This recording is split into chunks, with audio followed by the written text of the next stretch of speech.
এক শান্ত রঙিন গ্রামে লুমি নামের সাহসী কৌতুকপূর্ণ মেয়ে থাকত। তার পাশে ছিল ফ্লিপ্পো, ছোট বুদ্ধিমান এবং হাস্যকর পোষা প্রাণী। লুমি সবসময় নতুন কিছু খুঁজতে চাইত, আর ফ্লিপ্পো তার সাহসিকতা ও খোঁজাখুঁজি মজার জোকসের মাধ্যমে আরও আনন্দদায়ক করে তুলত। একদিন সকালে লুমি গ্রামের মাঠে খেলতে খেলতে হঠাৎ একটি উজ্জ্বল আলো দেখতে পায়। আলোটি তাকে একটি ছোট জ্বলন্ত ম্যাজিক্যাল স্টোনের দিকে টেনে আনে। স্টোনটি তার হাতে আসতেই হঠাৎ এক রহস্যময় ম্যাপ বাতাসে ভেসে ওঠে। ফ্লিপ্পো উত্তেজিত হয়ে বলে, লুমি, এটা আমাদের নতুন অ্যাডভেঞ্চার।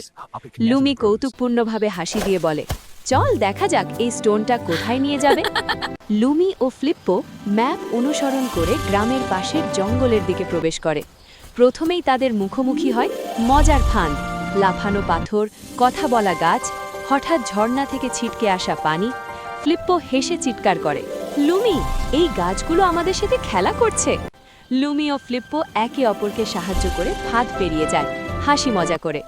হঠাৎ উজ্জ্বল আলো ছড়িয়ে ফেয়ারি গার্ডিয়ান হাজির হয়। ছোট্ট ডানার সঙ্গে উড়ে এসে সে বলে, ছোট্ট লুমি, তুমিই চাবি, তবে হাসি কৌতুকের ফাঁদে পড়লে বিপদ। ফেয়ারির নির্দেশ অনুযায়ী তারা যাত্রা চালিয়ে যায়। ফ্লিপ্পো মাঝে মাঝে মজার মন্তব্য করে লুমির সাহস বাড়ায়। পাহাড়ি পথে হঠাৎ একটি ঝড় আসে। উড়ে যাওয়া পাতা, শিকড় এবং ঝড়ের সাথে লড়াই করে তারা এগিয়ে যায়। ফ্লিপ্পো বলল, লুমি, এই ঝড়ও আমাদের সাথে খেলা করছে।